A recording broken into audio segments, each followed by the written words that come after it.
Takes it forward, and it's saved. Burnt Shipment is up for the task. And now Madison are breaking away the other side. Onan with a flock of Mingos with him.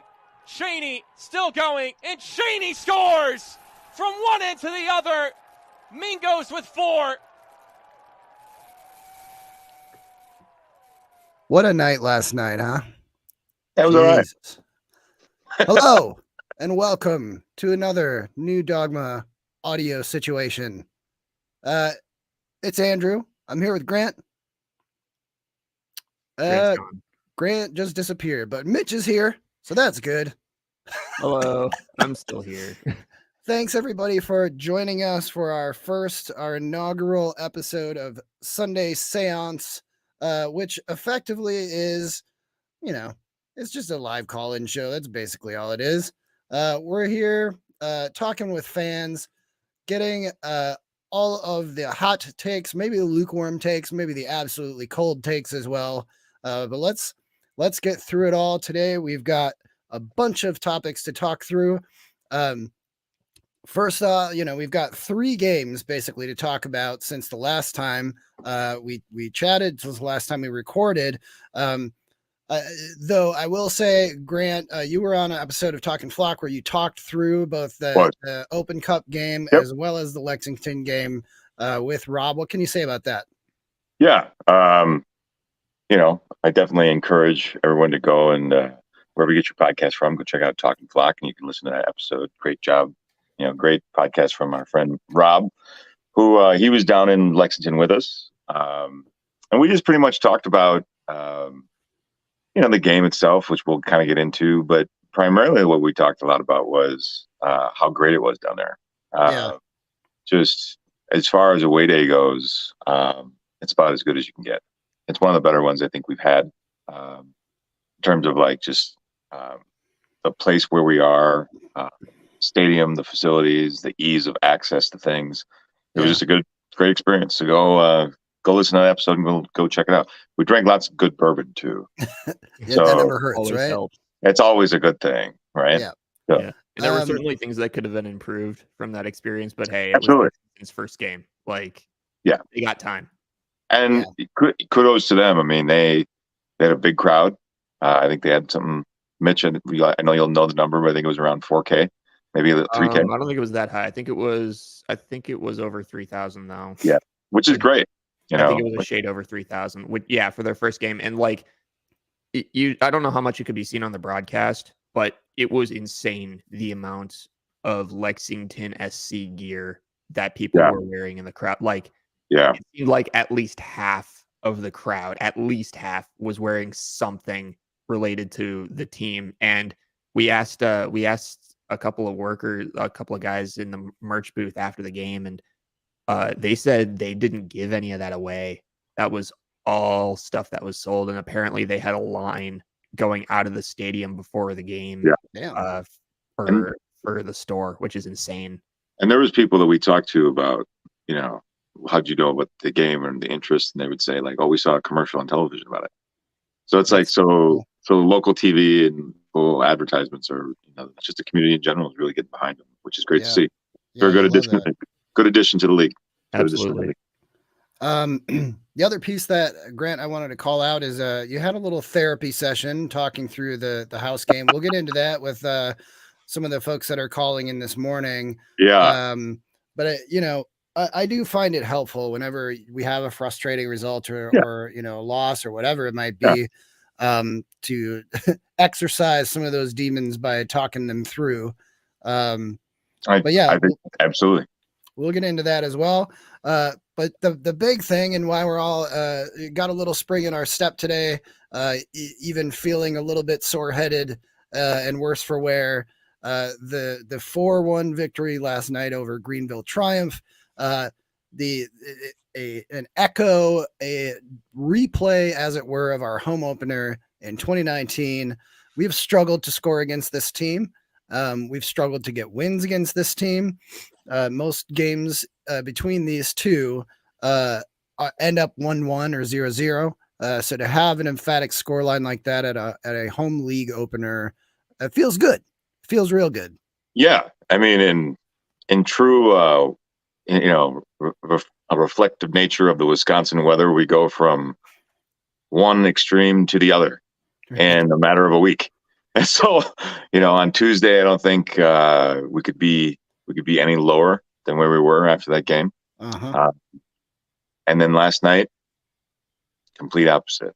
Because, like you've mentioned, this is a team that we struggle against, and we have historically. We haven't scored a whole lot against, and Greenville in general doesn't give up a lot of goals. No. That's kind of like their, at least historically, like last season, you could definitely see chinks in the armor, like at like that 5-5 game they had against Fermenta and stuff, and we dropped 3 on them in our win against them last year. Yeah. But historically they've been a very strong defensive team. They were missing Brandon Fricke, but hey, you got to take advantage of that when you can, right? Absolutely. Yeah, absolutely. All right. Without any further ado, let's get into a little bit. Let's talk through the Lexington game, and to do that, we've got David Magnus, the Flamingos himself. David, Grant talked a little bit about the Lexington game. It sounds like you had a bunch of squatters staying in your Airbnb all weekend, who may have, paid you off, exchanged room and board for some whiskey sips. Is that accurate? Swap it out for some spotted cow, even though I got a lot of heat for loving spotted cow, but I don't get it enough. Swap it out for that, and that's what we did. The squatters were respectful squatters. You came in from Orlando for that game, yeah? Yeah, my boy Adam and I flew up for the match. When we saw the schedule came out, we wanted to see what weekends we could hang out for, and that was going to be a good one. So we were going to fly up. We knew that date was going to work, so I grabbed an Airbnb as close to the stadium as possible when the Lexington folks told us it was going to be in Lexington. And then turned out it wasn't in Lexington, it was in Georgetown. So I was able to snag an Airbnb that was up there. And it was good. Mitch was over in that one, and we had like 6, 8, 12, 15. I don't know how many other people were in our Airbnb. And we were a 10-minute walk from the tailgate, and then another 5-minute walk to the stadium from there. Yeah, I think there were 7 of us. A whole lot of fun. Yeah, it was 7. It was 7 if you include my boy too. And that was great. It was a whole lot of fun. And then there was the other Airbnb that Grant and Zach and Alexa and Brock were over there at, and that was a little further off, but it was, and Bella puppy. We had a dog there. So. Yes, it was really cool being in Airbnbs and kind of smashing together, and felt a little bit different than if you had a whole bunch of folks trying to stay in hotel rooms with each other. It's kind of nice to share a kitchen, pour coffee together, have some beer in the fridge, and just kind of chill. That was a lot of fun. Absolutely. What did you make of the game? It seemed like we again struggled to score, but defense looked pretty solid. Yeah, I think both teams had chances, and the goalies on both sides had some stops. And I will say, for a 0-0, I've seen worse for sure. I will say that the atmosphere was awesome. And when we walked in, you should have seen all these looks that everyone was giving us. Not mean looks, but just inquisitive, like, how are all these people in pink traveling all the way from Wisconsin?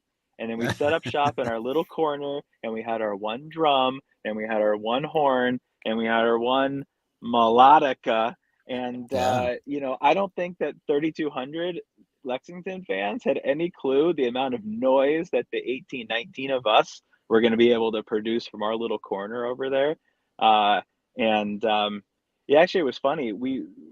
I helped to arrange the tickets for everybody, and for the longest time, I could not get a hold of anybody ticketing at Lexington. And finally, I got a hold of Keith Tiemeyer, and basically said, look, we'll figure it out. We'll get you tickets. So he got us tickets, and it was going to be behind the Madison bench because that's the tickets for the friends and family. And then I get a phone call when I get off the plane in Lexington from the Lexington ticket office. Hi, this is so-and-so. Please call me back right away. You never want a call like that. Yeah. Yeah, great. I'm pretty sure I know what this is. So I called him back and he's like, well, we're going to move you guys to what we're calling the away supporter section.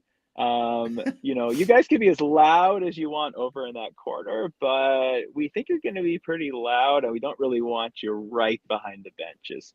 So I said, that's fine. That's fine. So they put us in the corner and, we were as loud as you can be with 18, and I know you could hear us on the broadcast. So we had a lot of fun. We got some dirty looks for the flocking chants, Oh, sure. we did our thing. It was a lot of fun, and the guys came over afterwards, and my boy got his jersey signed by the whole team, which was awesome. That was Nice. thanks to Coach Matt. He grabbed Adam's jersey, brought it back to the locker room, had us wait around 5-10 minutes, and he brought it out of the locker room over to Adam, and his eyes were just lit up. He was so happy with that. That's super cool. So we've got some other folks queued up. I don't want to eat up too much of your time too. Appreciate you listening and dialing in, especially David. I wanted to ask, just because, we've had some very hit or miss results so far this season. Last night really being the first hit. Since we have only 4 players returning this season, who's impressed you so far? I mean, I can probably make a very short list of most impressive, but who's your player to watch this season based on performances so far? Of those 4, DG, no matter what, his energy out there, and he's getting on the end of balls, and he is just moving. I'm loving seeing Derek Gebhardt out there, just almost a resurgent year for sure. Yeah. What about the new guys? Jaden, Onan. I mean, no, we're not going to see him for a minute. That's okay. We'll chat about that, I'm sure. Yeah. But his getting into everything, his activity, his energy, that's been awesome. I mean, Cheney has been great and he's getting on the end of balls, but Onan just kind of quietly doing his great work so far has been really, really great to see. Yeah, absolutely. I'm not sure I'd call it quiet. Yeah. Well, putting other than that one play, sure. I mean, even outside of that, he's out there. He's out there. Absolutely. I'd say right now he's probably one of the best players in the league. Oh yeah. So, I would agree. I think he might be the fastest player I've ever seen in this league. Oh yeah. Yeah. Last night, that counter case example. We'll get into that. David, thank you so much for joining us today. Take care of yourself and we'll chat soon, I'm sure. Sounds good. Bye guys. Up the goes. All right. Always like talking to that guy. Yeah, he's a deadhead. That's why I love him. Yeah. Gonna go ahead and Chris Fox is on the line. Let's get that guy in here. Let's get angry. Oh yeah. I'll take an Angry Orchard extra angry. So Chris, we were talking through the past few games. Chris, you're the club DJ now, spinning ahead of every home game this season. How's that been going so far?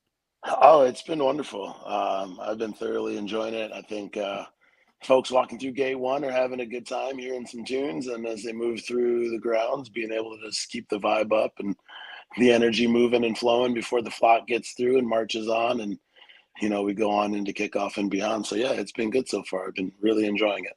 Nice.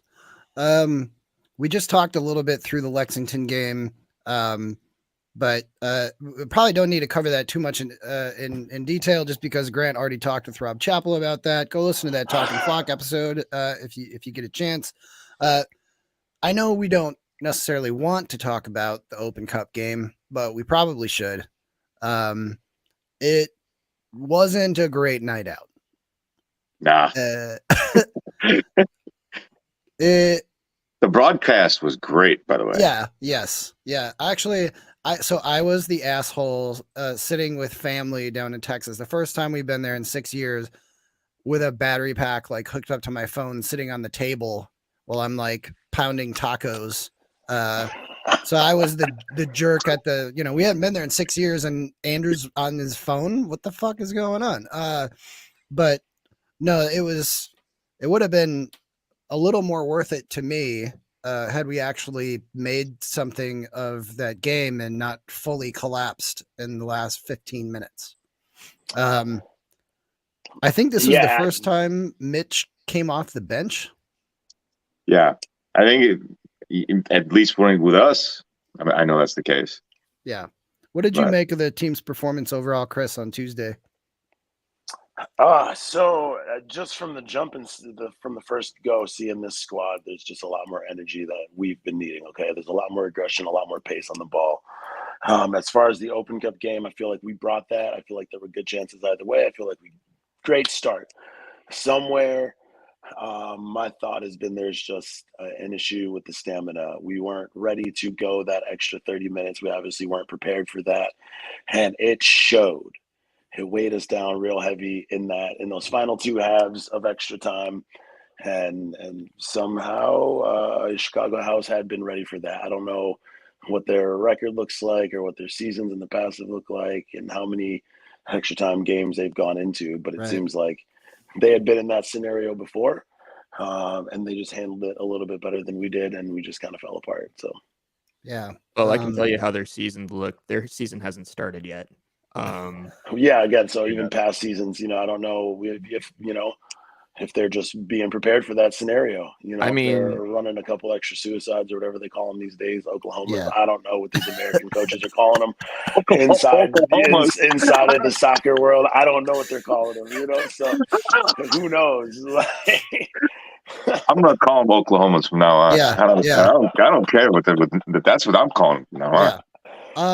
So when we chatted with Nazim the last time he was on NDZ Live, we asked him what we could expect from the game, specifically from House, and his response was that he thought it was going to be a fight, a battle, and it seemed like he kind of knew what to expect, but he's been hurt and he didn't play at all.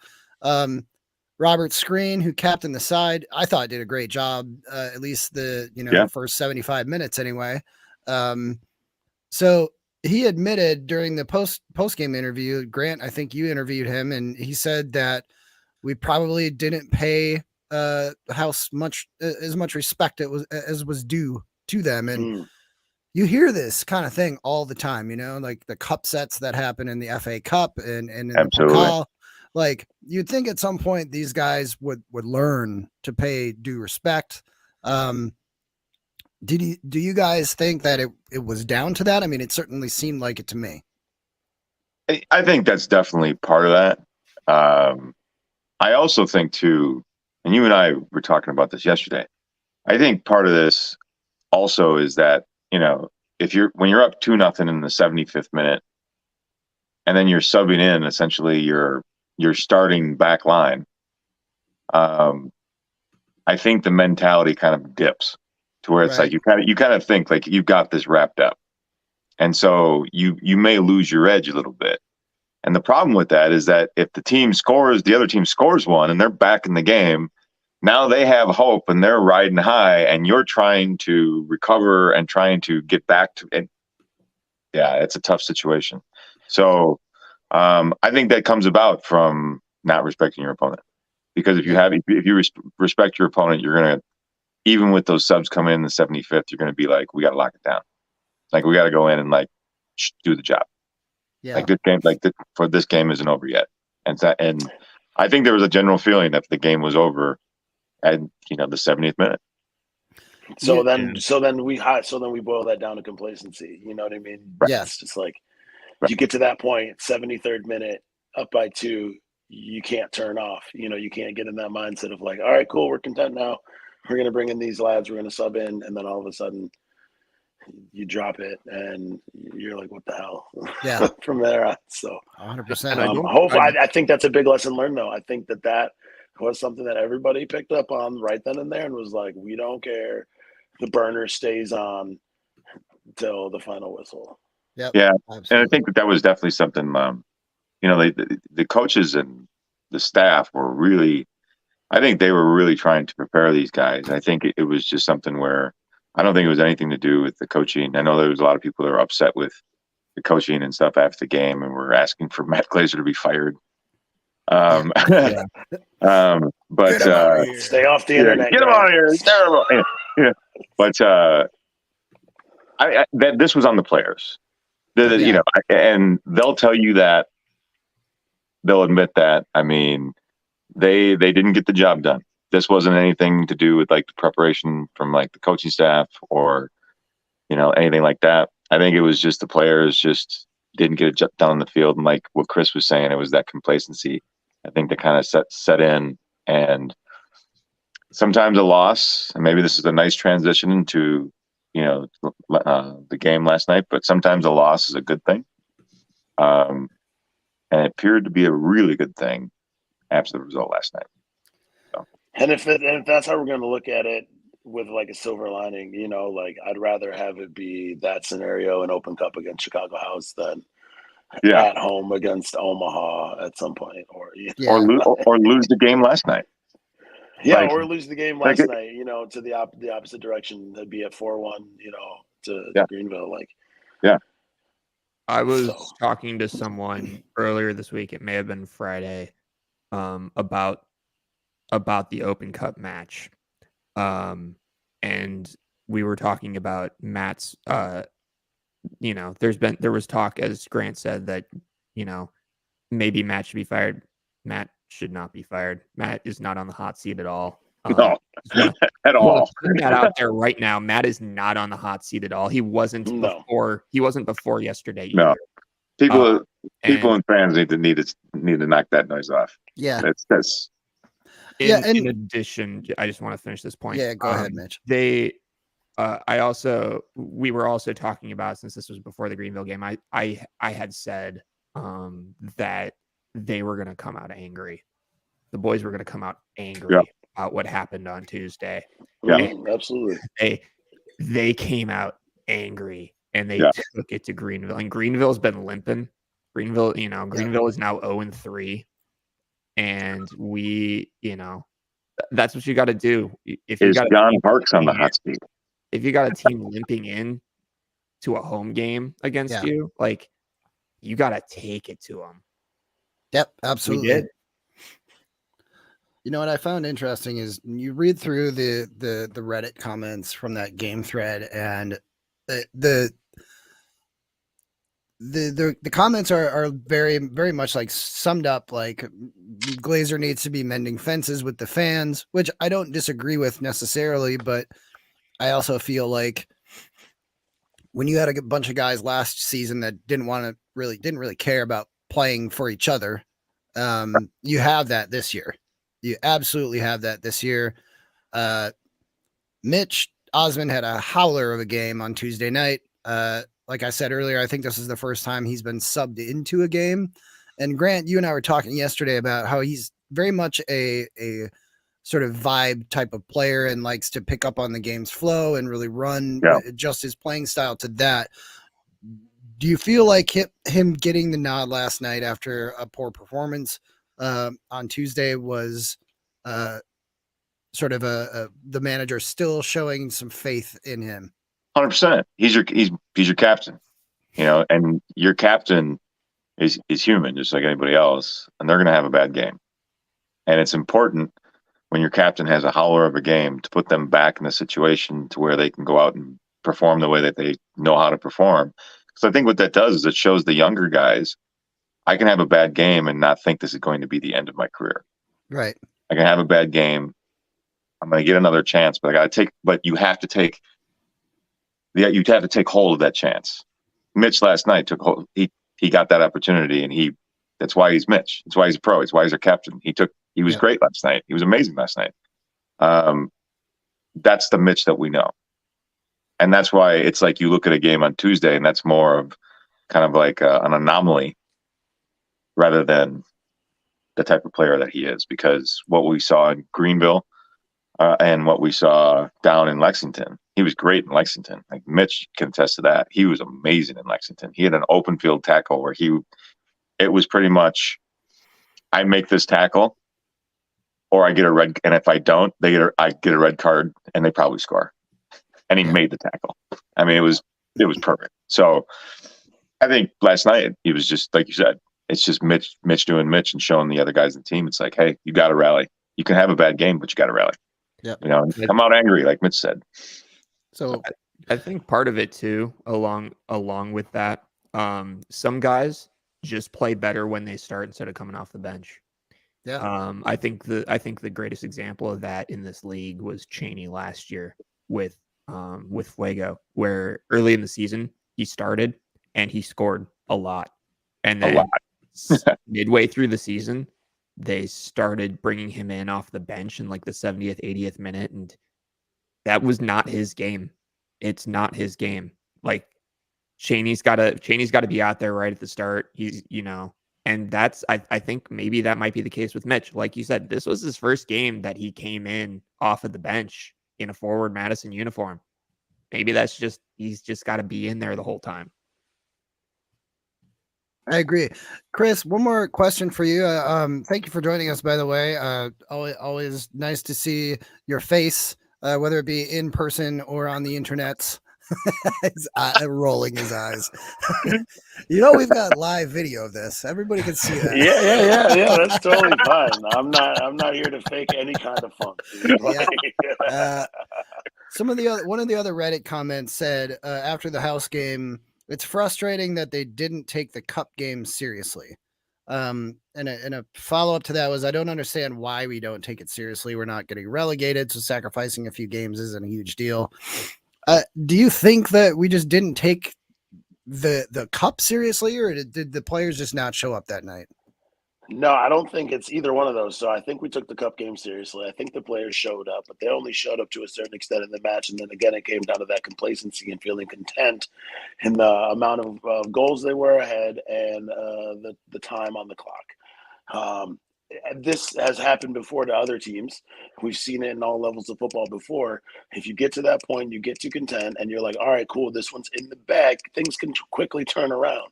A fire can start when there's no humidity in the air. That's what happens. Fires start, they get out of control, shit burns down. And that's what happened on Tuesday. Yep. Yeah. And every single person from the coaching staff to the players to the fans understood that. And if they don't, they're catching on to it because, some don't really understand Open Cup things. And I get that. A lot of people are falling in to the culture. But no, the lads were there. Everybody took it seriously. We knew we wanted to move on. We knew we wanted to make some sort of impact in this year's cup. It just came down to being way too content on the pitch in a late minute up by 2. Yeah, it's hard to argue with that. Well, thank you, Chris, for joining us. We'll chat soon, I'm sure. Yeah, of course. Be well. See you, buddy. All right. What do you guys make of I've heard multiple people say it. I tend to agree. That Tuesday night's performance in the cup was our worst performance as a team in the club's history. I mean, obviously it's a very young team, right? Year 5. I would say it's a worst result that we've had. The worst performance. We were pretty damn good the first 70 minutes of the game. It was the last 20 minutes of the game where the wheels came off. Worst performance, I would say, would probably be one of those games where we gave up. I think, was it 6 to Charlotte or 6 to Charlotte? I think that's our worst. And that's our worst performance. Or when we went down and we lost to I think it was 2021. We lost to a really bad North Carolina team. Yeah. Who we should have just blown. 2019 losing to Orlando City B before we turned around. That was. I mean, there's been some really bad overall performances. Is this the worst? Was Tuesday the worst result that we've had? Without question. Without question. Because you lost to an amateur team. That's in a cup game. Sure. I mean, that's worst result. But we've got Travis on the line. He's been on NDZ Live before. How you doing today, Travis? I'm doing all right. How are you guys? Good, Travis. Good to talk to you. Yeah, it's doing well. A little bit of a sore head this morning, but that happens. That does happen. So let's talk a bit about, we've talked about some of the negatives from the house game on Tuesday. Obviously the scoreline. We had 32 shots, only 8 of which were on target. 3 out of the 4 big chances that were created, we missed. And for me, the commentator saying the phrase "the twine" repeatedly ad nauseum was Mitch. Like, if I was running that broadcast, I probably would have like gone over and muted his microphone and like, one more chance. Say it one more time. I actually did notice it, but I can tell you I was far too stressed with everything I was doing myself to care enough. I just was like, I was just sitting there and just like, well, I'm not the professional broadcaster here. So, Right. Yeah. I was like, okay, do what you want. Do what you want. I like this thing that I have created is already a massive just pain in the butt. Yep. I cannot give any more of a care to what is going on over there on the other side. You did great. You did great, Mitch. Come on. You did great. You did great. And for somebody, I was out of town visiting family all week last week, so I didn't get to be at the game, but it was wonderful being able to follow along, even if it was completely heartbreaking results wise. So thanks for all the hard work you put on that, Mitch, as well as Trevor and Kyle Carr as well. We've got Trevor waiting. We're going to let him in after we talk with Travis. But Travis, one of the positives, the big positives of this Chicago House game in the Open Cup on Tuesday, Jaden Onan. We keep saying the guy's name, and with good reason. He had another goal, another assist, played 120 minutes, and had nearly a third of the team's shots on Tuesday night. What are you making of Jaden's impact on the team this season so far? Oh, the guy's a monster. He's legit. I'd say he's probably the most talented player we've had. I think I'm gonna take that take. Just his pedigree. I mean, you see it out there. I mean, and then there's like when we talk to him, there's still that kind of like humbled quietness about him, Yeah. But 100%. he's a phenomenal addition to the team this year.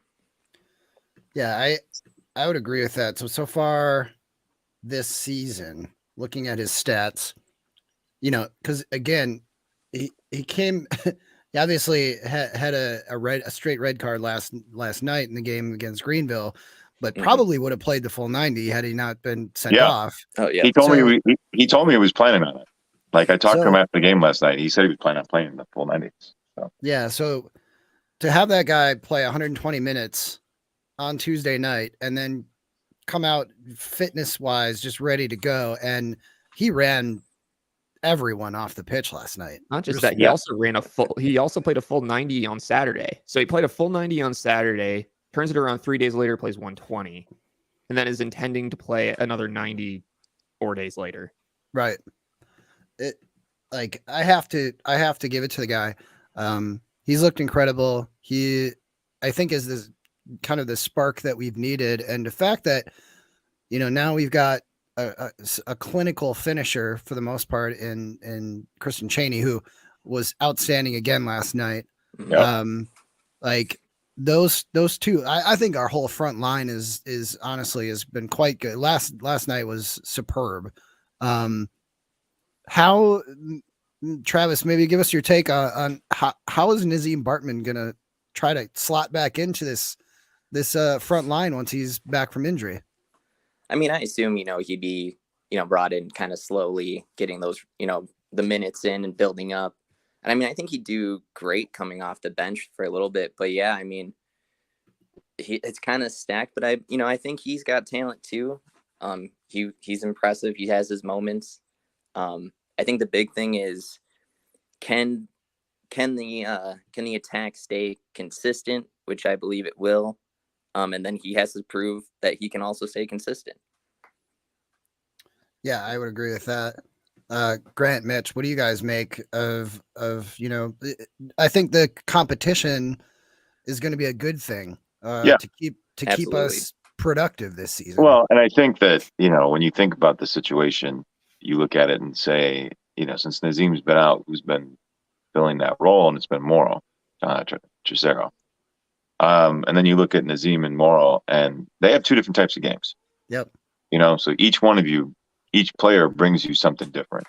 And so they have some similarities to their game as well. But, they're so I think it's nice to have a couple of options to where you can adjust your attack based on. And so, because I think, as we saw in Omaha, we were destroying them on the left side. I mean, with Derek and Nazim and, Jaden kind of slipping around, we were just destroying that left side.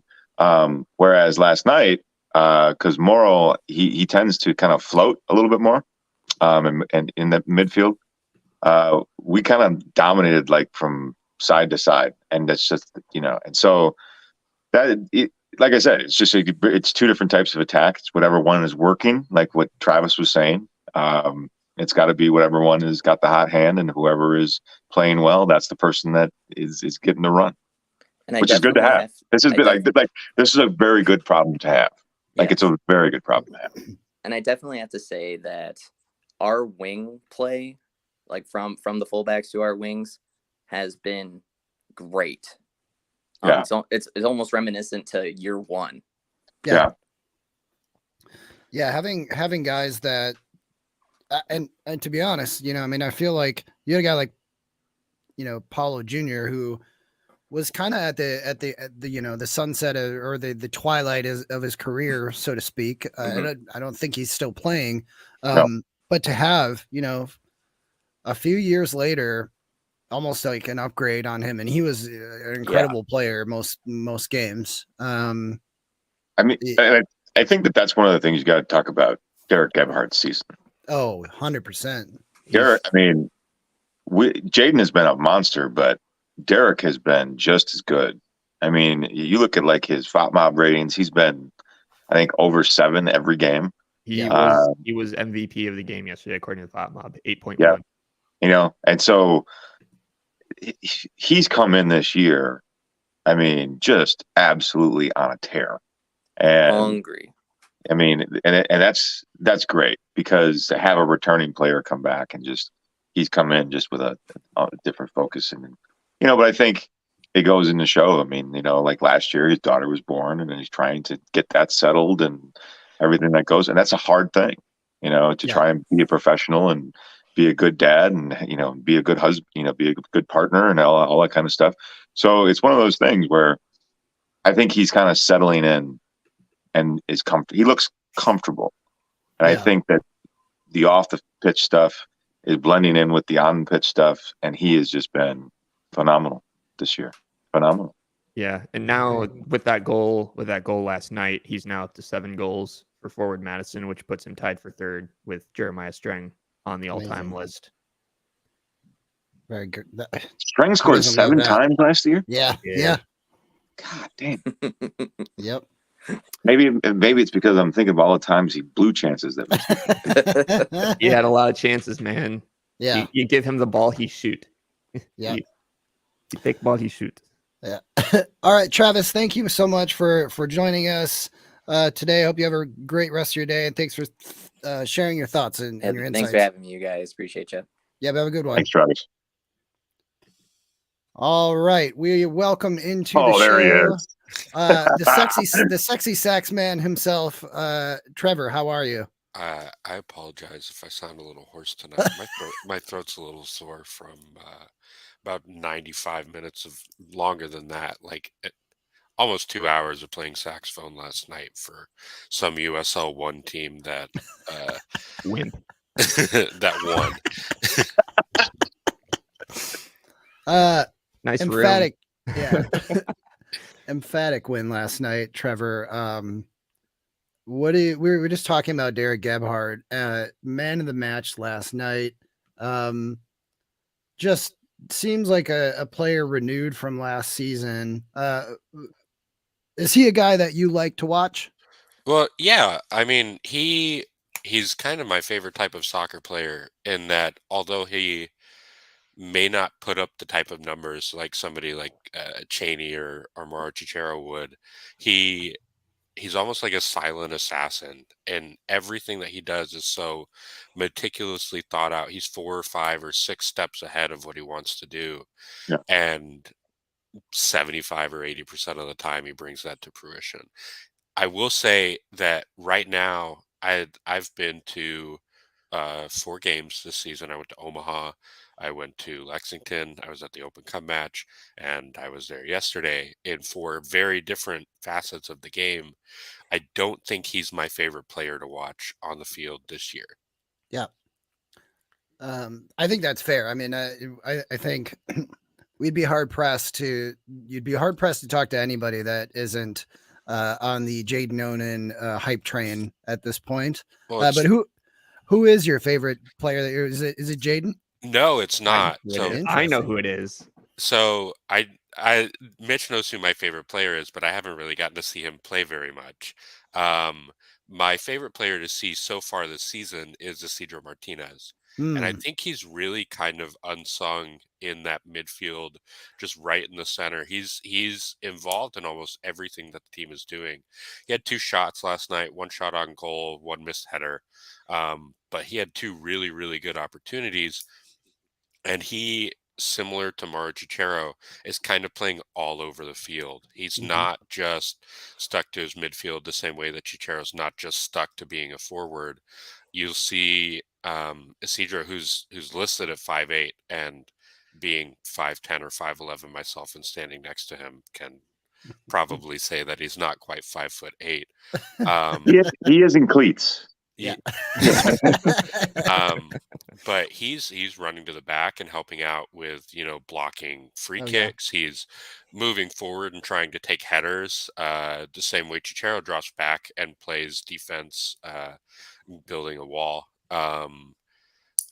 Those 2 guys, I think, are probably my 2 favorites to watch because being from a not soccer background myself, I didn't grow up watching a lot of soccer, didn't grow up in a big soccer family. Those 2 guys, and then somebody like Stephen Payne, who I can see running up the wing and providing crosses for his teammates, are the 3 types of people that me, as kind of a cerebral thinker, see, and I'm like, oh, this is what soccer is supposed to look like. It's not just like everybody loves Jaden Onan and everybody loves Christian Chaney and seeing goals and, getting those headers and seeing emotion, which is fantastic. But there's such a silent quality to soccer that doesn't really get brought up too much. Yeah. And I think it's really important to talk about those guys. Isidro Martinez had a 7.6 on FODMOP last night. And that was tied for 3rd highest on the team. Yep. Nobody would think that he had a score like that because he was so meticulous in the way that he went about playing. Yeah, and you mentioned Stephen Payne too, who he was really good last night too. Again, he's been really good in every game we've had this year. If Mauro didn't score that header, Stephen was right there. Yeah. Like either one of those. I mean, and then he was the cross that. The reason for the own goal. It was his cross. Yep. So he's been really good. And on the other side too, give it up to Jacob Kroll. He played fantastic last night too. Again, another one of those just quietly going out there, getting the job done, and being fucking amazing. I was going to mention him as well. 3 tackles last night. Played all over the defensive line. Left. He's a great kid too. Yeah. He's a great kid. Really, just glad to be here. Just really engaging. He's just a good dude. So Kyle, he almost had 2 goals last night too. Had a header blocked and skied that open net. Off a want that back. Rebound. Oh yeah. What do you guys make of? So last night, this is an interesting stat because we gave Triumph 61% of the possession, and held them to just 1 more shot than we had. We had 13 total shots, 5 big chances. So 4 of the chances created last night were from Isidro Martinez. I happen to agree with you, Trevor. I think he's been another sort of like just quiet workhorse. I'm hoping at some point, he can start seeing some productivity as far as goal scoring goes. Because apparently he's got a pretty wicked shot from distance that I don't think we've seen yet. What do you make of conceding that much possession last night? Definitely that crazy save, PK save to counterattack goal was a textbook counterattack in my mind anyway. Do you think we were trying to play on the counterattack more last night than keep possession? So I don't know if it was a plan of not having possession, because I'm pretty sure every single soccer team in the world wants to have possession of the ball as much as possible. But I think they were okay with trying to play in their own field. It wasn't so much that they were trying to give the ball away. It's that they wanted to show, hey, we're comfortable being in our half, in our quarter. We're comfortable with our goalkeeper playing the way he is, with our defenders playing the way they are. And when we allow you to push up and bring your players forward, that just gives us the opportunity to attack you back. And no greater opportunity than off of that PK, which took 20 seconds from save to goal. Not even. Yeah. Unpopular opinion apparently on Facebook, because there are people arguing about it on that post. But I think that might be the greatest goal in Forward Madison history. A lot of people said Derek Gebhard's header from in the 92nd minute that had people spilling onto the field a few years ago. That's pretty big.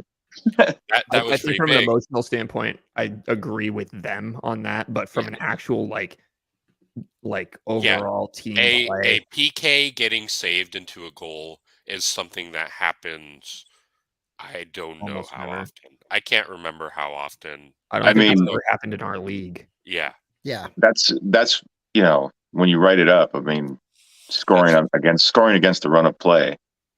That's probably equivalent to the 7-10 split. Yeah. In both. It's like you save a pen and then immediately come back and score. It doesn't happen. It's so funny. It's so funny that you mentioned that, Grant. I've been bowling for 25 years. My dad was military, worked right across from a bowling alley. So I started bowling when I was 2 years old. I've seen one 7-10 split made in my entire life, and personally with my own eyes. So I really like that comparison of, yes, it can happen theoretically, but this just isn't a thing that happens super often. There have been more perfect games bowled on television than 7-10 splits made. And I feel like, although emotionally that 92nd minute goal is scored, we also saw a 92nd minute goal scored against us to tie the game earlier this week. Yeah. So that type of goal, I don't want to say is a dime a dozen, but it happens fairly often. So those overtime goals, the equalizers or the put aheaders, are maybe more, exciting and empathetic to people who want to see those types of highlight reels. But what better highlight reel than running, fully across the pitch in less than 20 seconds to score a goal after a PK save? It's one of those things too, Trev, where it was like, as Andrew said, the save goes off the post, off Burns' head, bounces out to Jaden, who then has to pretty much sidestep a guy. And it was at that moment, it's like all of a sudden you look up and there's 5 Mingos running that, running, and there's one of them. Yeah. And I was just like, holy shit. Where'd this, it's almost like they drew it up. Yep. Yeah. It's so funny how it worked out, because the only option that that the opposing defender had was immediately after Jaden Onan passed, he stuck his hand up hoping for an offsides, but every single player was behind him. They were 10 feet behind him, and he's like, I have no option other than to hope that the USL 1 refs, who are the greatest refs of all time and never make mistakes, have to call an offsides on people that are 10 feet. That was Pollock, who, as soon as we scored, he ran over to the ref complaining about being offside, and I yelled at him. I'm like, "You kept them on." I'm like, "It's your fault." On that rush was kept onside by Tyler Polak. Every single one. Yeah. I do want to note something real quick about 2 things that you said, Trevor. One, I think with the Derek Gebhard goal, you had to be there. You weren't there. That's very fair. That was our first game back in Breeze after being at Hart Park in 2020. it wasn't just a 92nd minute winner. It was a 92nd minute winner after we hadn't been in Breeze for over a year because of the COVID restrictions. The other thing is you had mentioned that every team wants to keep possession of the ball. And normally I think I would agree with you, but I think in the case of being against Greenville, I think that that's not the case. I think that I agree with you, Mitch. So John Harkes is Greenville's Harkes head ball. coach, and he might be the best head coach that this league has seen. He has consistently put Greenville on top of the league or near the top of the league. And he does that through an excellently put together defense. And it is very, very hard to break that defense. And I think in the past year or so, teams have finally figured out how to beat John Harkes' defense, and it is through the counter. Yeah, because the thing is what we did is that if you're faster than them, you play the counter and you just wait for the gaps.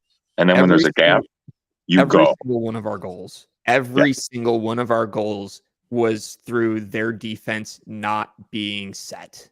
Yep. Yeah, every single one. It was against the run of play, where it's like they're down doing something, and we quick turn around. Boom. Yeah.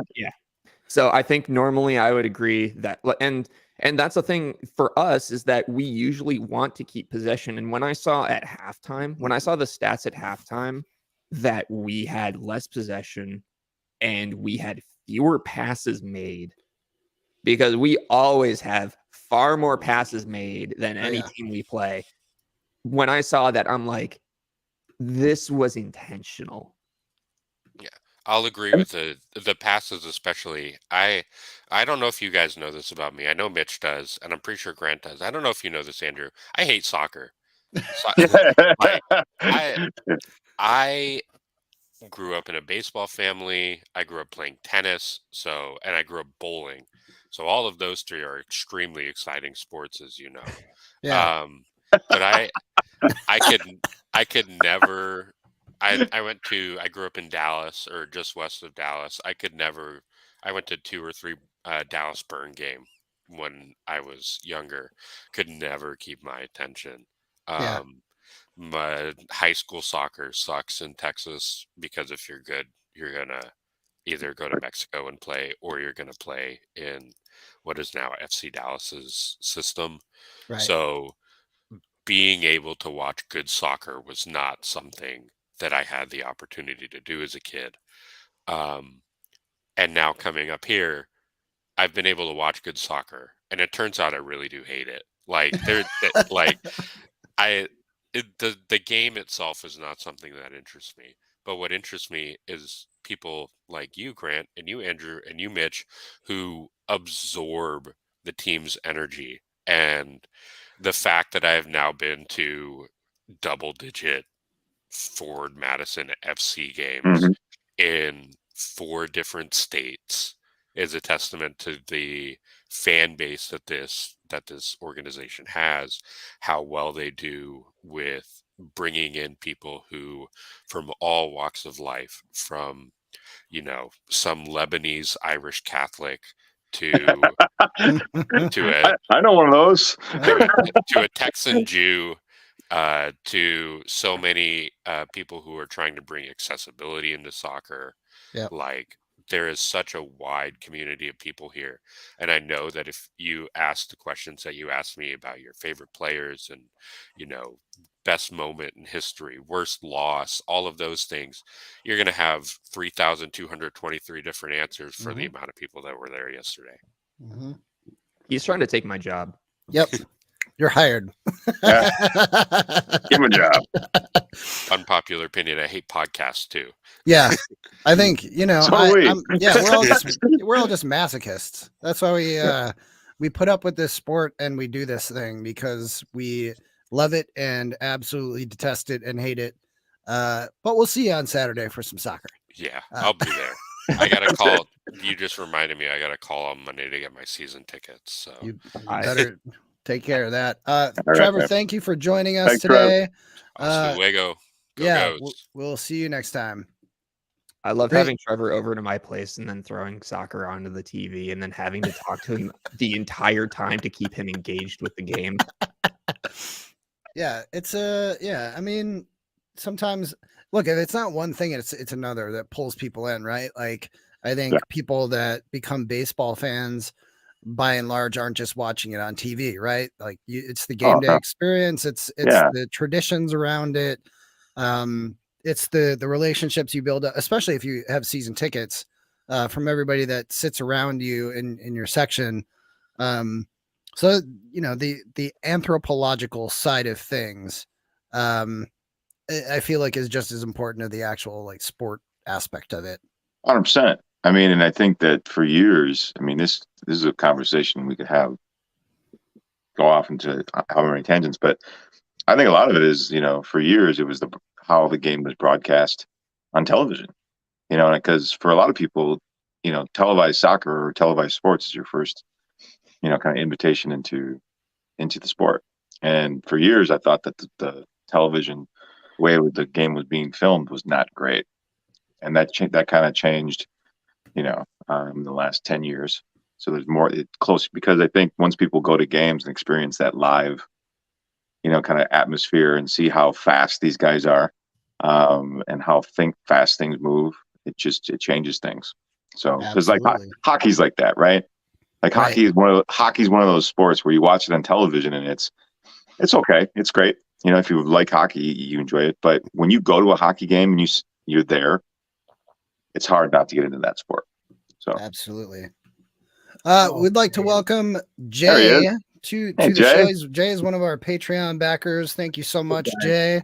Jay will forever be one of my favorites because he made the most amazing muffaletta sandwiches for the Omaha trip. Oh, yeah. They were like, bro, those things were phenomenal. They got me through the day. Glad to hear it. Yeah, they were amazing. Thank you. So you might not have gotten any falafel that you made, Grant, but you got no, some I didn't. I made a bunch of falafel. I didn't even get any of it, but I got Jay's muffaletta sandwiches, so I'm happy. Lots of good fare that day. Yeah. So I want to talk a little bit about Morrow's goal, which was a very, very well worked team goal. Another Jaden Onan assist. Surprise, surprise. What about this guy? Like, he was one of the people I was excited for the most, especially after having the sort of championship level pedigree. He's probably a guy who would have played for FC Dallas if he had stayed fit after getting drafted to the MLS.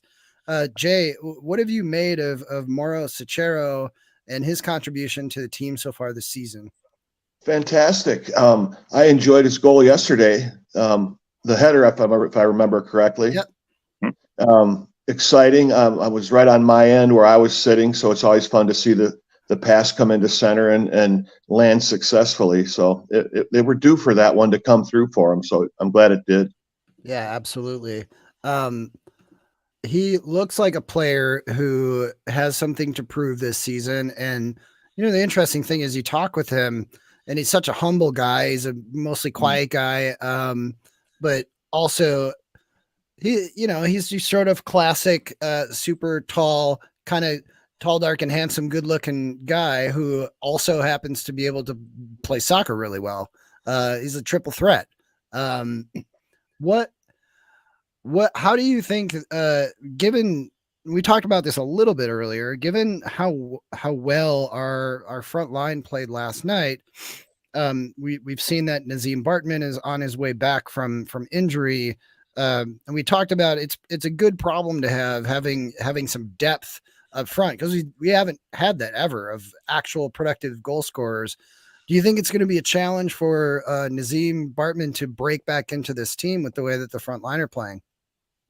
The way it looks, I guess you could say yes to that. I'm not sure. You guys have more of a personal contact and relationship with the players than I do.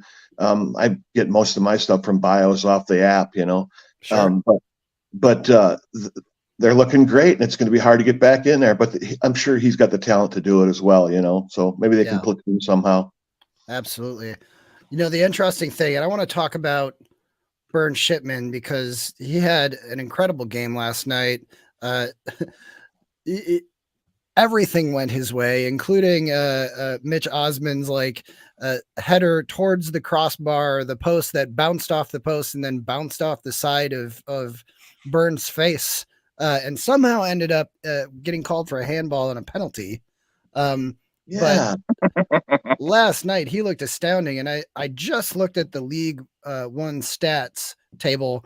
Burns Shipman is the top of the saves stats for the entire league right now with 11. What have you made of Burns' season so far? Spectacular. When we went down to Omaha, to me, he almost looked slightly wobbly at times, but did great. He came up great when he needed to.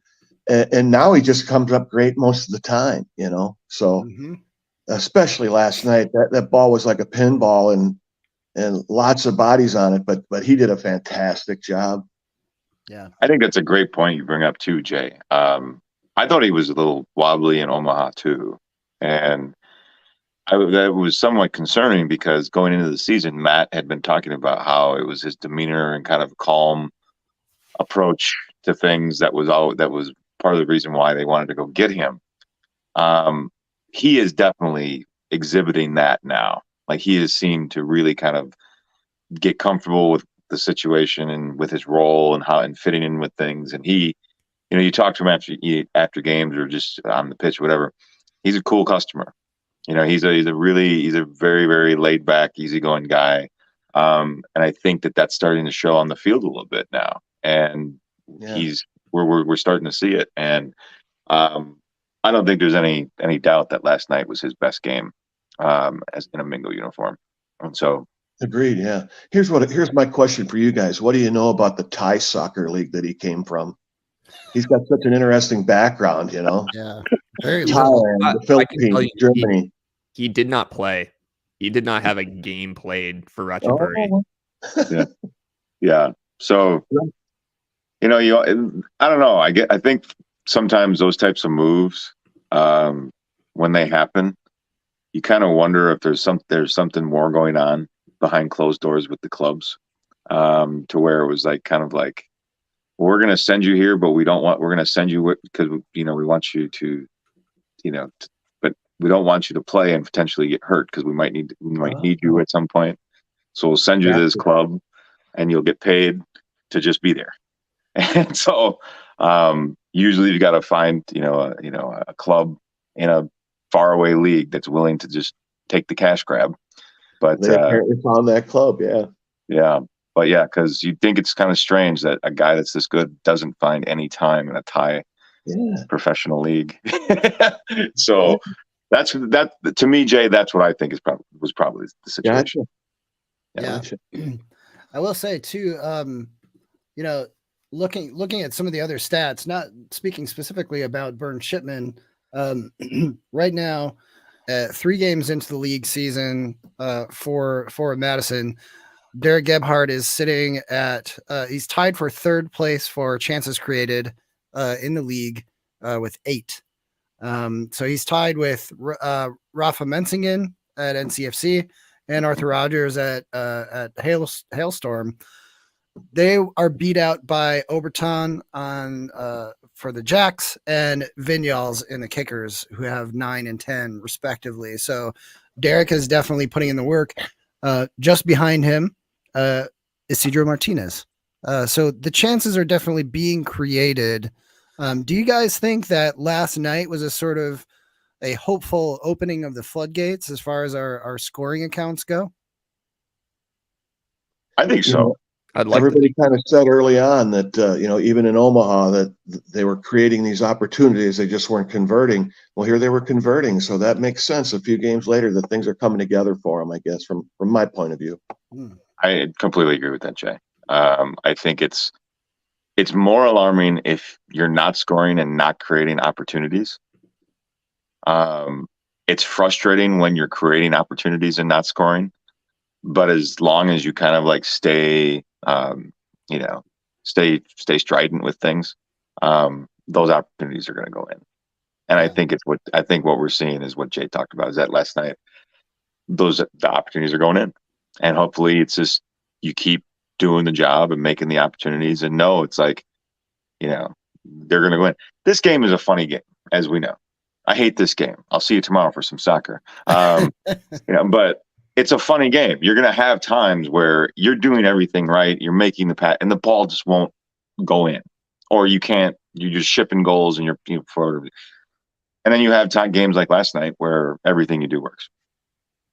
Yeah, exactly. The important part is all the work behind those moments. And I think what we're seeing is we're creating all those opportunities. We're doing all the things we need to do.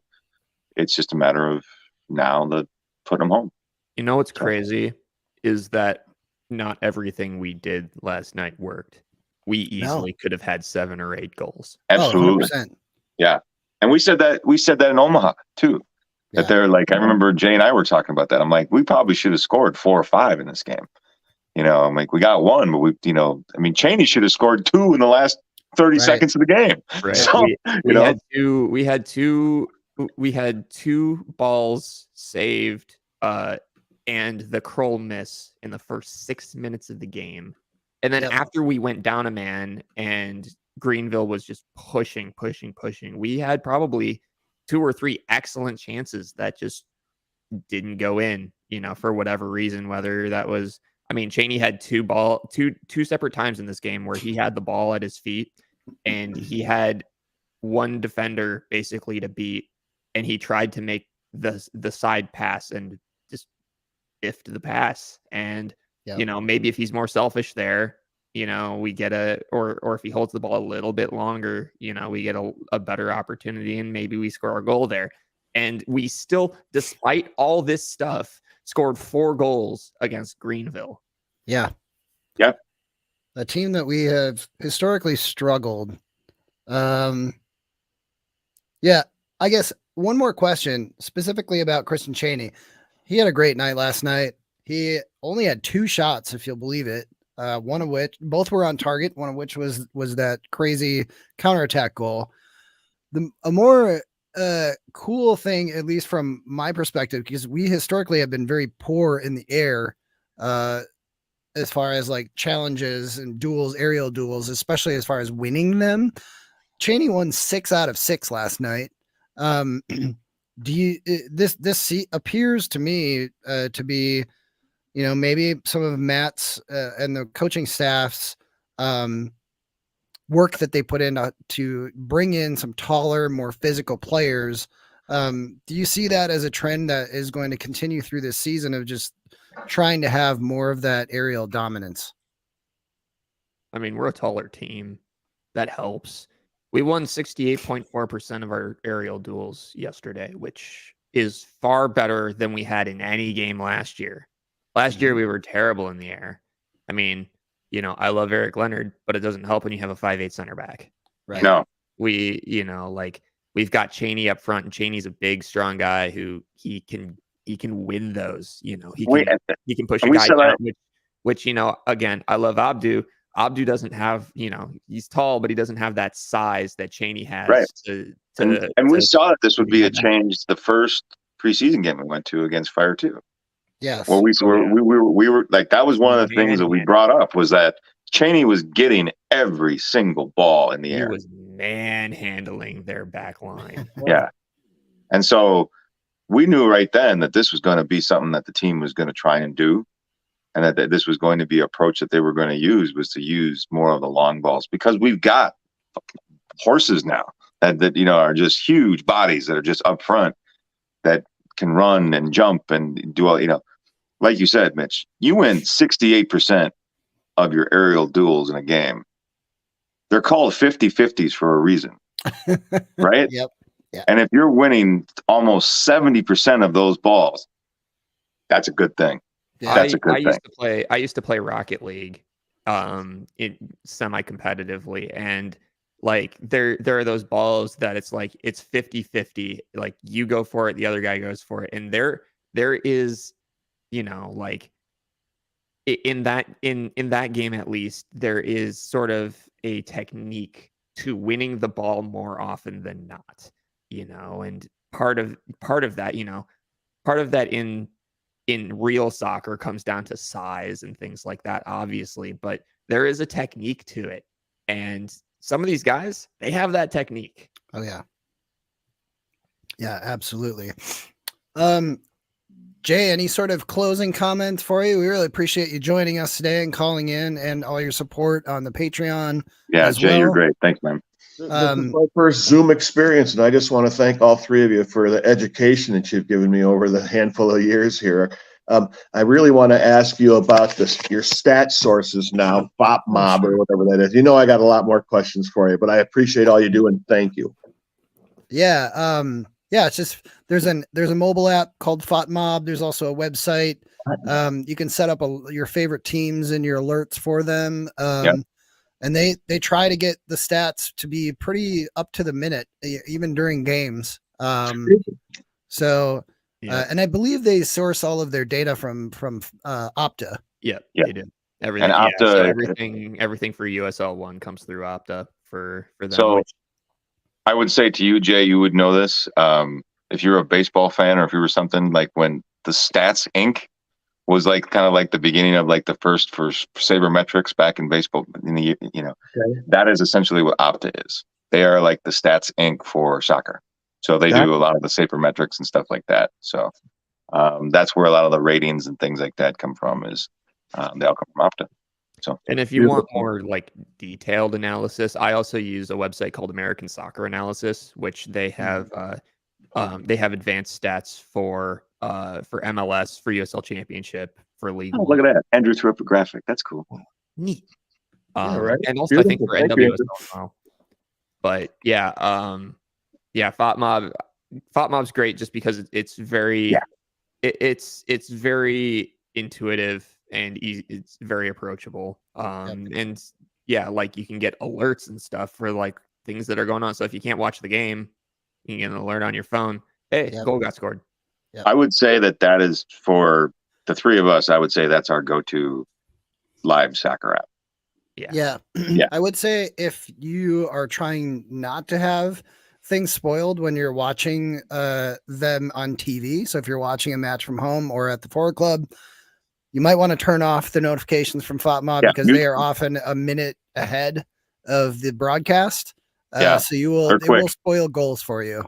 I would say you can. What's nice about it is that you can leave them on for the team, and then you can just go into the individual game beforehand and just click mute the match. Yep, just that game. Perfect. Anyway, well, I'll see you guys Saturday. Sounds great, Jay. Have a good rest of your day. You as well. Peace. All right. Always like that Jay guy. I don't great. care. Yeah, I don't care what anybody says about him. All I've heard is good. So, all good things. All good things. Just giving you a hard time, Jay. All right. Well, we're gonna welcome in a Mr. John Lowry. There he is. He's repping the Lakers too. I knew it. He's game day, right? He thinks he's talking, but he's not. There we go. There we are. I have so much Zoom etiquette, even though that this is you get pulled in thing. I've got like 7 years of mute when you're not actively talking on where calls going. Love the ceiling, John. Very very white. Yeah. This is the joys of one bedroom life in a work remote world. So there you go. The Lakers play today, John? 2. Yeah, 2. Okay. Yeah. Sweet. I wanted to bring up something that might have been warranted. Mitch, you would probably know better than most of us. 17 minutes of added time in this game. 11 minutes alone in the second half. Warranted, unwarranted, or is this just and I wanted to mention this too, because this is the Sunday Séance. Our referees last night, the main referee, they were pronouncing it Pagan, but her last name is Pagan. It's Pagan. Anyway, just a little aside, but 17 minutes of added time. Was it warranted? Yeah. Yep. I mean when like at the second half at least, they said, when they said 11, like I think I was saying beforehand, I was talking to Steve Shaw and I was saying we're going to get 10 minutes probably. somewhere around that. So when they said 11, I wasn't actively surprised. I mean, when you look at it, there was the scuffle, there were multiple injuries, one which was a head injury. Actually, that might have been first half. Which that warranted the 6 minutes because there's a Daniel Wu and Timmy Mel knocked heads. I think it was around the 33rd minute. But between that stuff, there were some other injuries in the second half. There was the substitutions, I'm not terribly surprised about that much. And that 6 minutes that we got at the end of the first half, it actually was like about 7 minutes 45. So we really got a total of about 19 minutes of added time overall. Yeah. No, I set the over under with Dylan Cox at 10.5. So I feel pretty good about having a good Vegas line on the second half added time. Yeah, I was over by Keith Tiemeyer, and we were going back and forth, and I called 11. Yeah. He called 13. And but if you know Keith, that's kind of he was also, when it was 4-1 during extra time, he's like, game's not over yet. And I'm just like, I love this attitude from you, Keith. Yeah. I'm like, this is great. I'm like, so but yeah, I'm with you, Mitch. Was not surprised. I mean, especially after the fracas, which was just ridiculous. Donnybrook.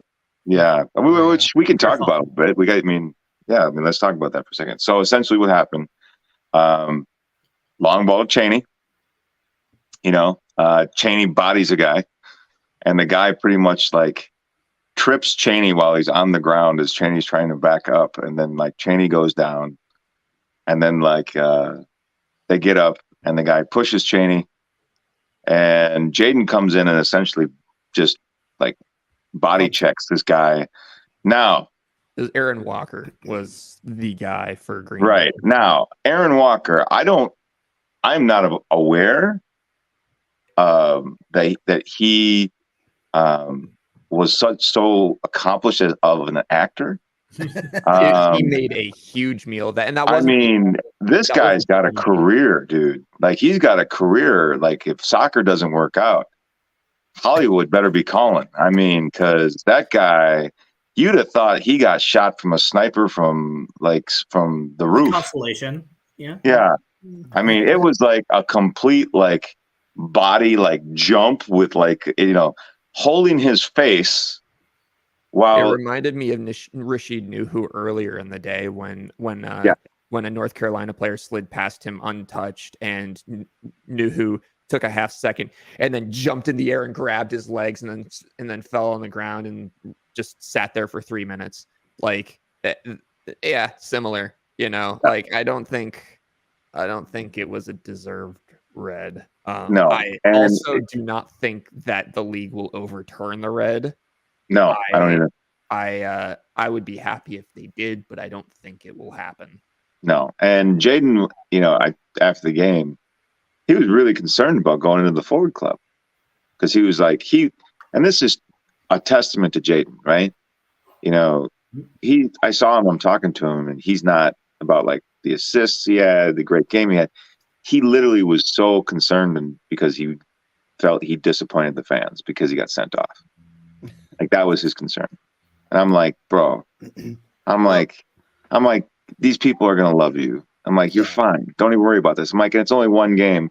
And his face immediately lit up. Yeah. Because he was thinking back in like the FA rules, because in FA rules, if you get a straight red, it's 3. It's 3 games. And so he was thinking he's getting 3 games. I'm like, it's 1 game, bro. You sit out 1 game, you come. Okay. Yeah, violent conduct is an automatic 3 games in England. So, I know that. The USL 1 rule book is USL. If you get a straight red, it's 1 no matter what. Okay. Yeah, it's just 1 no matter what. Unless they go and specifically suspend you for more.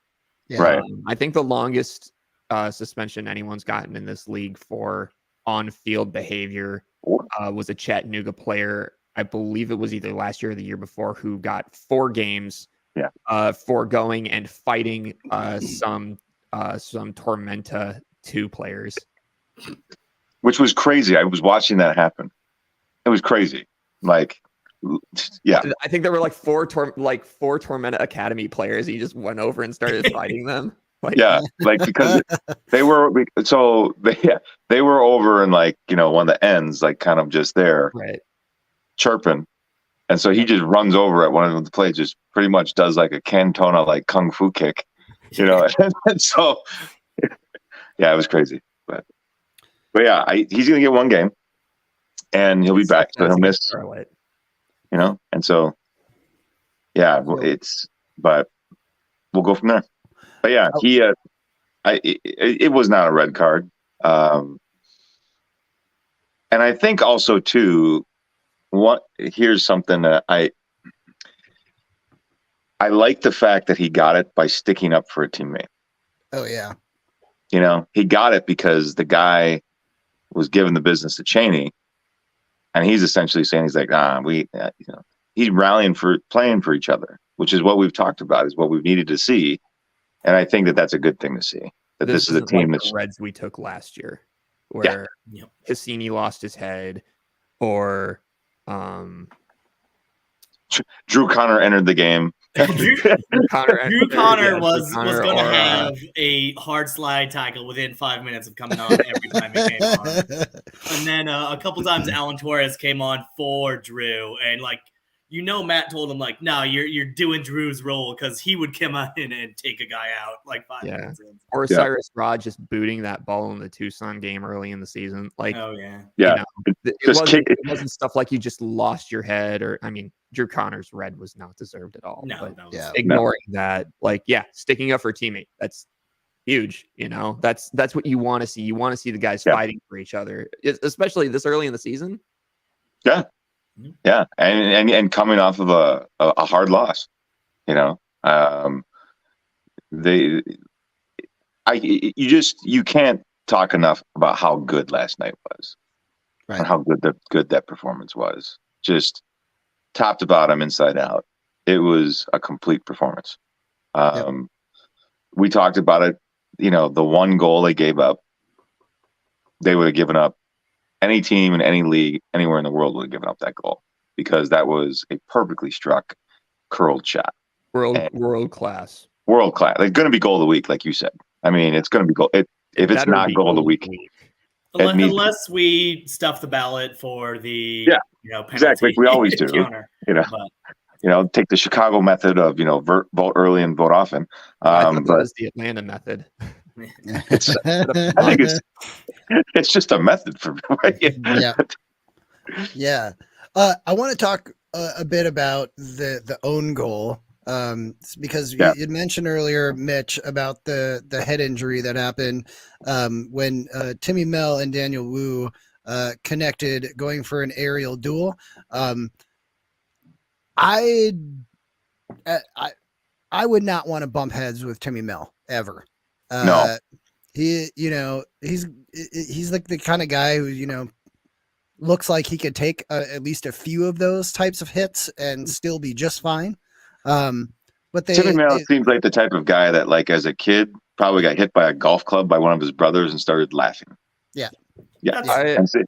I think it's telling that Mel was down on the ground for less time than Wu was after that collision. And Mel came off at 45. Timmy came off at 45. And I mean, Wu stayed on, and he came out, I think, around like 60, 62, something like that. And it was too late. He came out because the own goal was his. Yep, exactly. It was his. I mean, and it's like they brought him out because, I mean, and this is like a whole different argument we can get in, or a discussion we get into. Like you said, Timmy came off. His head injury was, he was like, we're not sending you back out there. Wu was down for 4 minutes on the ground, and they sent him back out in the second half, and it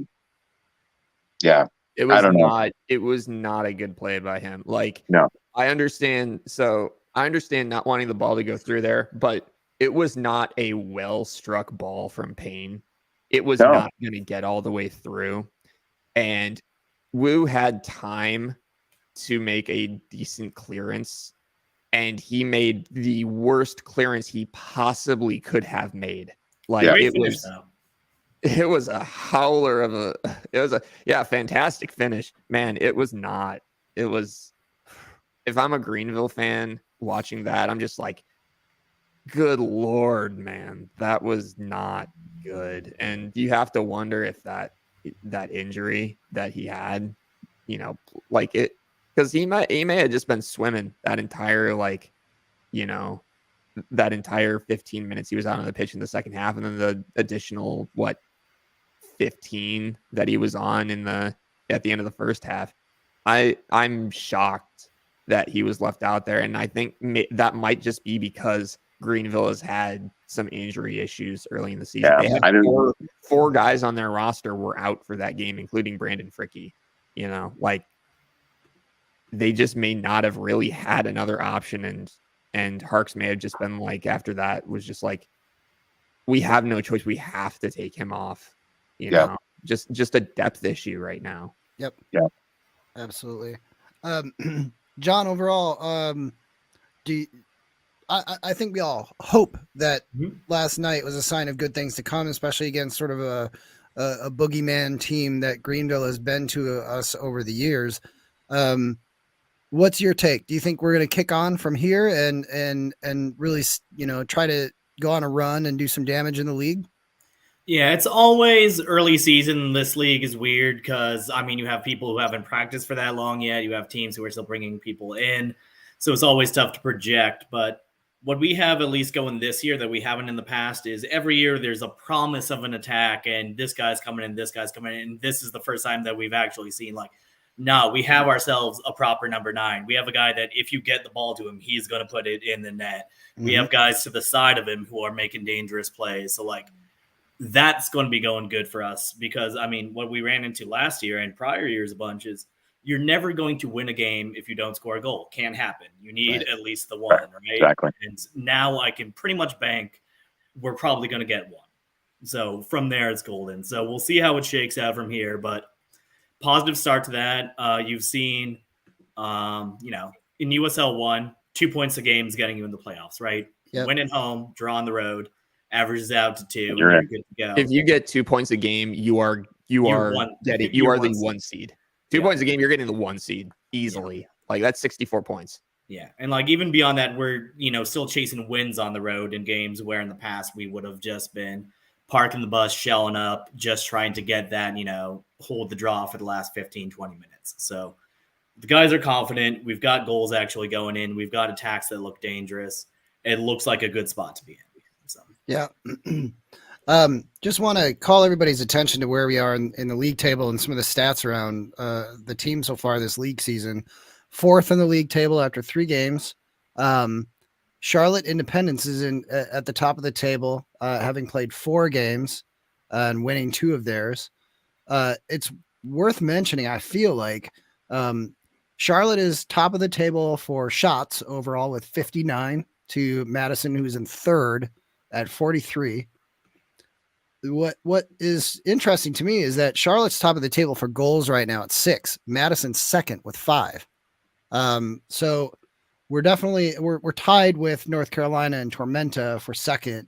But I think it's worth mentioning, Tormenta's played 5 games. North Carolina's played 1 more than us. Correct. So I feel like we're at least staying competitive, even if we haven't. This is our first game that we've won so far this season. I know it's very, very early to tell, but I feel like if we're keeping the form that we are, rounding out the end of the month, because we've got some games coming up that I feel like are going to be sort of pivotal for keeping that form. What upcoming games are you guys eyeing up? So we play 2 weeks from yesterday, play the Independence at home. Then we play away to Knoxville and then away to North Carolina. May looks like a busy month. We've got 4 total games, only one of which is at home. How crucial is it that we keep this good run of form on the road going through the month of May? I think it's going to be essential. I mean, because early in the season, you can't win a title early in the season, but you can definitely put yourself out of it early in the season. And so I think going down the road and getting points, whether it's just what John was saying, is just if you just go on the road and you get a point, you're doing okay. I would like to think with those North Carolina and Knoxville games, that's a chance to get 3 in each of those games. And those might be things might change a little bit because I don't think getting 3 against Charlotte is guaranteed. No. I agree, especially without Jaden.